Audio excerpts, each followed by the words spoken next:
everyone, welcome back to A Little More Inspired. My name is Blanca. If you haven't done so already, please be sure to hit the follow and subscribe button so that you never miss any of my new episodes. And if you haven't done so already, please be sure to check out my website, alittle-more-inspired.com, so that you can explore all of my content. On today's episode, I will be continuing part 2 of What is Humility, inspired by the book The Heart of Humility by Father Cajetan de Bergamo. It is a book that was written in the 1700s. It is a spiritual classic, and I thought that it'd be a good book to begin because I do want to continue my series of St. Teresa of Avila's book, The Interior Castle. And the entire time that you're reading The Interior Castle, she is referencing humility in some capacity. So I think that it's important to understand what humility is before I talk about the mansions. In this episode, I will be talking about ways to overcome our own pride, which sits at the opposite end of the virtue of humility. When you have pride, the antidote will always be humility. So yeah, let's get into it. So the first way to open the door to humility is to begin with a profound knowledge of knowing oneself and the knowledge of one's own misery. Understanding that within all of us is a little Grinch that gets angry and unhappy and envious and jealous and selfish about what it wants and how it seeks to protect itself and how it seeks to be at the top and be right and not want to be wrong. And we have hurts inside of us that are constantly trying to take over and be the one that is guiding our minds and our actions and our decisions. So how do we begin to open the door to humility is to study oneself, taking inventory of your personality, your habits, the wounds that you have that are running you wild and making your decisions for you, becoming self-aware, opening the door to clarity. A lot of people fear knowing themselves. They really fear being accountable. They really fear being wrong, realizing that anything where you don't necessarily like where you're at, there's room for improvement there, that you don't have to stay stuck there. So know thyself. This is not to say that you should go and tell everyone everything about you and what you have done in the world. I think I used to do that. I was like out here telling everybody my business, and that's not what humility is. You don't have to tell everybody your mistakes. It's just about you knowing who you are and where your places of growth are, and that each place of growth is going to change over time. Don't blame. Stop blaming people for why you do the things that you do. Be accountable for yourself. Learn about who you are. Don't be afraid of what's in there. Go within. A lot of people are really afraid of looking at what's inside of them, afraid of the Pandora's box that's in there. That's where the magic happens. Once you open that door of really pondering on who you are and who you want to be, and maybe you're not where you want to be yet, you're a work in progress, that's where the magic happens. When I had my big epiphany a few years ago, I was like, I'm healed. I don't need to do any more healing. I've figured it out. But it wasn't. It was just a moment of clarity to show me just how deeply I didn't know anything. So if you're just starting off, that's okay. It is a process to unshed a lot of the things that we've learned from the world. And it is a process to heal. It is slow. It takes many years to get to the place. At least for me, I had a lot of traumas. So it took me a long time to get to like a solid place. But I think that when you're with God and you're really allowing Him to be the essence of your healing, you can move the post a lot faster. I think that I went on a worldly journey at the same time as my healing. So I think that now that God called me back to my faith and I've seen the progress in my faith, I now think like maybe I prolonged a lot more healing, or maybe I didn't. I don't know. Everyone's journey is really different, as long as you're trying. Yeah. Some of these reflections are only applicable to oneself. This is really about you and God. Know your weaknesses, know your ignorance, and know your limitations. That is the door to humility. How weak and ignorant we are, physically and morally, how dependent we are on others for the most common things in life, how poor we are in grace and virtue and every kind of excellence, especially when compared with many others. And why do we feel the need to compare in the first place? A lot of the times you don't realize that you're living in these hierarchies that we've just adopted from years of brainwash. Everybody is always trying to convince you that you're less than, or that you're better than this, or you're less than that. I look back now and I realize that I wasted so much time in like dumb insecurities. One of the things that I have wanted to learn about recently is my heritage. I'm Salvadorian. I recently did a ancestry DNA. I learned about like what my percentages are being Hispanic. I feel like I really love our culture. There's such a liveliness and a lot of beautiful things about being Latina and being Salvadorian. But there's a lot of stuff that I don't like about our culture too. The internal self-hatred of our indigenous side and our brown skin and colorism. And I think that one of the ways that I want to overcome those insecurities that I've had in the past, I want to know about my indigenous side because I'm 60% indigenous, and where my parents are from, I've learned through my research after knowing my DNA percentages is that my parents are from these cantones, which are these like farmlands. If you are from a canton, it usually meant that you were an indigenous who we were kind of forced out of our native cultures and out of our native names. And we're so disconnected from those parts of our culture and our of knowing ourselves because we're constantly shamed in such subtle ways. People are embarrassed that they have indigenous in them, or we don't know anything about it. I don't know why we've been brainwashed into thinking that there is an embarrassing part about being indigenous. Because as I've learned about my indigenous side, is that we were like really peaceful people, and we really understood the harmony between nature and us, and the way that we took care of the lands and the way that we honored everything that God gave us. As I learn about the indigenous of North America, I've learned that a lot of like indigenous people that I live in reservations, like the men really struggle with alcoholism, and because of the disconnect and the internalized traumas of being displaced and genocide and being told that you have to let go of your culture. I see that in a lot of Salvadorian people, especially the ones that grew up in the areas where my parents are from. Those people have heavily indigenous ancestry. I realize that the problem with like Latin people who are heavily indigenous in their ancestry is that we don't know anything about it. And we're constantly shamed for that part of our ancestry while pedestalizing the Spanish side of our ancestry. That shame that I used to feel that like our culture holds on to, you can release a lot of that by doing research on who you really are. And knowing thyself means going back to all of the things that have caused you pain and really asking God to seek out clarity in those areas so that you see the truth and not what the world has wanted to paint you out as, or what the world has tried to like erase out of you to keep you in low self-esteem. I don't think that I'll ever have low self-esteem anymore from somebody trying to use my indigenous ancestry as a way to insult me. Reading about the indigenous of my mom's area is the Lanka tribe, and they were one of the first indigenous peoples to be extinct, but they're not extinct. There's still parts of them that live in like Honduras, but in the area that my mom is from, that's where they really resided in.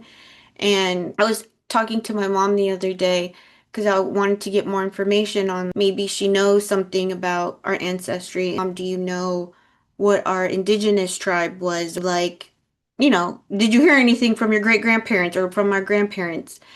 And she said that her grandpa used to tell her that they called themselves Ladinos, and that that's really all she knew.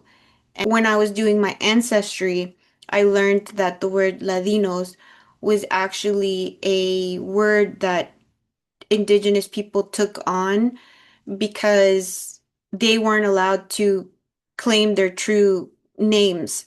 And if the indigenous didn't take on the Spanish culture, you were killed for not assimilating to their culture. A Ladino is a indigenous who has accepted Spanish heritage. And the fact that she heard that from her grandpa means that we're not that far away from our indigenous bloodline because there was an understanding of that label for themselves. Sometimes we're not seeing ourselves clearly because we take on the ideas and the ways that people want us to perceive ourselves. If there are things within you that you feel like are causing you pain because of the way that people have tried to label you, do your research on who you are. Learn about yourself, not just the superficial things. A lot of things that we are healing from past generations when we go on the healing journey. As I learn more about my heritage, I feel like I'm healing a lot of internalized shame. Central Americans, we've gone through so much suffering. After doing my ancestry thing, it made me very emotional because I could really see the story of colonization through my DNA and just how much everybody before me really was going through it. There was a lot of suffering in my ancestry, and the fact that I get to be here and learn about it and really come to peace with it, I feel like maybe I'm healing lots of people who might have suffered and that maybe those things have stayed within my own DNA. So yeah, learn about yourself. And if we can only see how ignorantly, instead of giving glory to God for every good thing we may seem to do or possess, we rob him of his glory in the most natural and thoughtless manner, knowing that everything good that's in your life is because of God and is a gift from God, and giving constantly gratitude to him. I understand now why people are like gratitude is such an important virtue to adopt because it frees you from that miserable self that sometimes only sees your limitations, that only sees your insecurities. Even though it made me really sad reading about all of the painful things that my ancestors probably went through for me to be born. I also now am grateful that everybody that came before me was so resilient that they were able to get through really hard, difficult things for me to exist. Yeah, constantly knowing that everything that God gives you is a gift and that you're experiencing things that maybe your ancestors would have only dreamed of. I think that sometimes in America, there's such an emphasis on capitalism and material things and what you look like. That stuff doesn't really matter. And if you take inventory of everything that your family has gone through, or even what you've gone through, and how resilient you are, and how God has been helping you throughout that whole process, attribute to ourselves and appropriate from others all the credit and glory for any little thing that we do. We live in a culture that is constantly seeking validation. That's why this like culture breeds a lot of like narcissism because everybody is always seeking to be put on a pedestal and told how great you are. Humility really frees you from that. Even when people like compliment you, like yeah, it feels nice, but you don't attach yourself to those things anymore. Or even people disliking you, you're not attached to those things as as tightly as you used to be. The door to humility is to know yourself, go study yourself, don't be ashamed of who you are. There is no shame in the struggle and you not having the easiest path. We pedestalize people who have grown with a lot of privilege, and comfort comes with a lot of crosses as well. There's a lot of stuff that is breeded in comfort. So if you come from a background that hasn't necessarily been easy, there is a gift in that too, in that resilience, in that perseverance, in that humility that naturally comes from having to work for things that you have. Now that we know that the number one key to opening up to humility is to know thyself, we have to know that the common denominator of all the saints and anybody who is in heaven, every soul who has made it to heaven is different, but they all share one common denominator. They all had humility. Some saints were poor, and never gave any money away. Some could not do extreme physical sacrifices. Some were not pure or perfect or without sin. The only thing that every saint had in common was humility. People come from different life circumstances. Not everyone can perform the same spiritual acts of goodness, practices, or heroic deeds. Not everyone is perfect, pure, and disciplined in extreme ways. But the requirement for closeness to God will always be humility. Understanding who we are, who God is in our life, and staying grounded in that truth. You do not need to be perfect, holy, or performative. You do not need to check every spiritual box. You just need a humble heart. And sometimes we can't recognize when we have gone out of alignment with this in our heart. In our mind, we begin to believe the stories of the world. I think that sometimes when we read about the saints, and obviously they were very extreme cases of real discipline because a lot of them dedicated their lives to spiritual calling, like being a nun and a priest. All of us are meant to live that path. Some of us are in the world and we are going to have relationships and we are going to just be normal people. All of our directions to want to go to heaven are going to all be so different. But the one thing that we all need to be able to get there and to be able to be connected to God is to have humility. Pride is what threw the angel out of heaven. So humility is what allows us in. God punished the angels who were proud. So how could we expect to enter heaven if we allowed pride to rule us? I always like to learn about the story of the fallen angel, the devil, because we know that he fell because of his own pride, and his pride became envy because he thought that us humans didn't deserve the love that God was bestowing upon us. So the reason why he falls is because he's unwilling to follow God's orders. And all of the angels that were influenced by him all fell because of their own pride. Pride is spiritual delusion, thinking we do not need God, that we are above others, or that everything good comes from us alone. Humility means seeing ourselves honestly. I need God. I am not better than anyone. Everything good in me is a gift. I can grow and change. Every time that we think, I don't need God, He isn't real. I had begun kind of a friendship with somebody, and we were like talking about faith and stuff, and they told me that they thought God was narcissistic, and I was like, oh gosh. And even though like I'm not judging that person for believing their thoughts, I was like, okay, we're not aligned in our values. And so unfortunately, I kind of say goodbye to that friendship. I personally know that I can't do life without God. My faith has taught me that I really can't do anything without Him, and that life is a lot more difficult when I'm not rooted in my faith. I know that everything good that I've ever had now is because God gave it to me, and just like He gives, He can also go silent in you, and not necessarily because He wants to punish you, but if He's already chosen you to be in the path connected to Him, He's always going to want to reel you back in. And sometimes He goes silent on us just to kind of snap us out of our delusions and out of the things that are distracting us. Knowing that everything good in me is a gift, that I can grow and change, that anything that I might not like within myself, that there is a way to evolve from that space, but that it takes true effort to change. Number 3 is even Mary needed humility. Even the most virtuous person needs humility. Mary was essentially perfect. She is perfect. She was chosen to literally birth Jesus Christ, God, because of her purity of heart. She was the most virtuous woman alive. And Saint Joseph, another highly virtuous person. It is about the posture of your heart. That is what matters the most.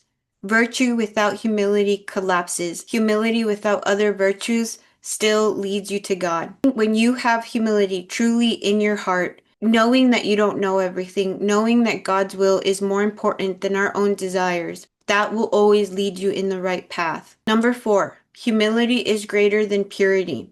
Purity is discipline and self-control. These are good, but they mean nothing without humility.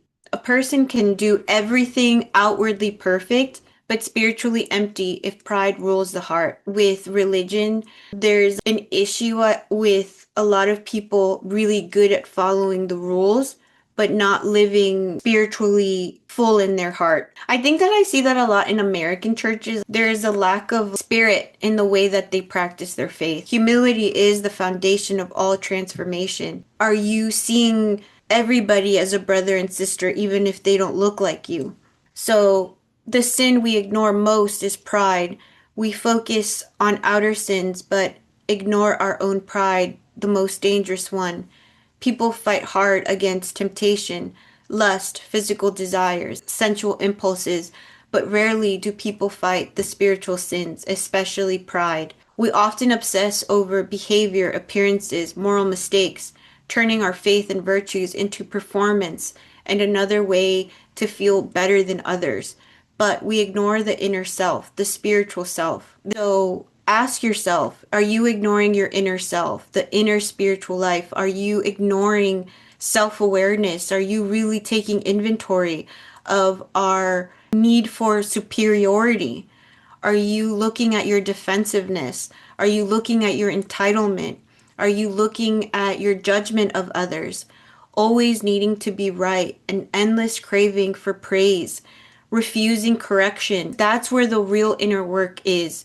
The right thing comes naturally when you're working internally, when you're really working on the inner self, not as a performance. These are far more dangerous than physical temptations. If you can master your inner world, the outer world becomes much easier to handle. Overview of what I was talking about today is pride turned angels into demons. Even someone who looks good on the outside can spiritually fall if they let pride take root. Saints were not perfect, but all were humble.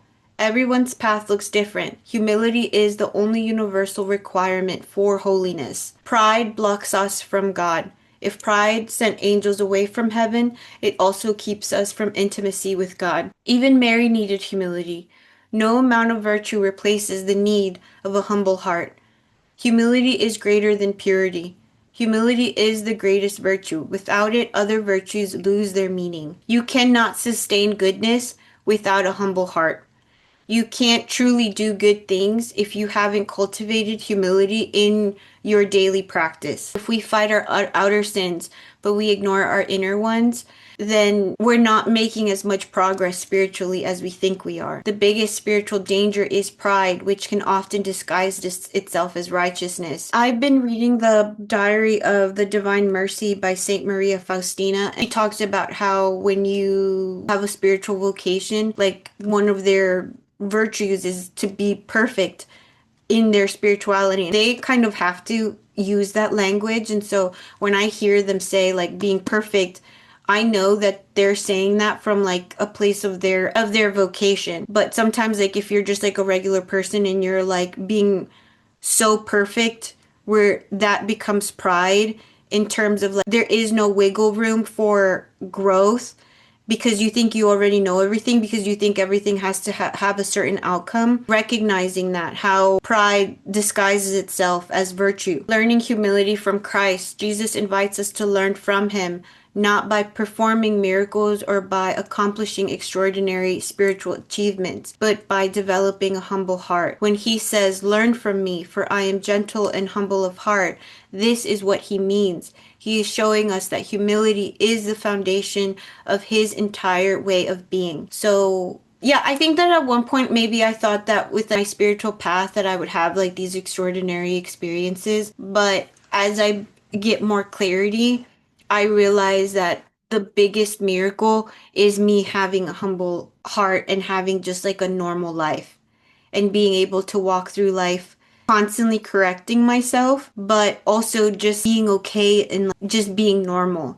I think that sometimes when you read about these obviously very extraordinary beings, you think it's not possible for me to grow spiritually because I'm not extraordinary. But now I know that the goal is not to be extraordinary. It's just to be able to live life with a humble heart and to be able to move through the ups and downs of life and to make wise decisions and to constantly be correcting yourself when you fall without that deep, dark, toxic shame. You know, that's the point. It's just like you get up and you try again, but you're trying. Not everyone is called to be a preacher or healer or someone who performs great signs, but every one of us is called to learn humility. It is the one thing he asks us to imitate. There are many qualities in Jesus worthy of admiration, such as his wisdom, his courage, his purity, his compassion. But he highlights verbally humility as the central one. All the treasures of divine wisdom in Christ are in some way contained in humility. Humility is powerful because it is rooted in truth. However, wherever humility dwells, God is there because God is truth. Jesus could have chosen any other virtue, but he chose humility because humility carries all the other virtues within it. So St. Thomas Aquinas says humility is, in a certain sense, the greatest of all goods. The person who possesses humility is already positioned to grow in every virtue, and the person without humility struggles to grow in any virtue. The goal is not to be perfect, but it's just to grow in humility, to grow in self-awareness, to grow in knowing oneself, and that it is a daily process. It is a whole life journey, and it is okay if our lives are not exactly like the saints. We're here to be inspired by them, and all of our paths are leading to heaven in different directions, and all of our lives are so different. So don't compare your life to anyone else, and there is no competition of who's holier than thou or who's doing things right. I'm learning about these things too, and my spiritual life is, I'm not comparing it to anyone else. I'm only comparing it to how deeply connected I'm feeling, and that's really what it's about. It's just a daily thing. Every day we're gonna try. Every day we're gonna learn something new. So yeah, I hope that made sense. This is the end of the episode. If you like this episode, please hit the like button, leave me a comment, or send me a DM. Check out my website, send me an email. I like feedback because I like to grow. So yeah, communicate with me if you want to. And I hope you felt like this episode taught you something and that you leave feeling a little more inspired. I will see you in the next episode. I think that now that we've gone through what humility is on a baseline, I will do my first mansion of the interior castle. So yeah, thank you again, guys. Bye.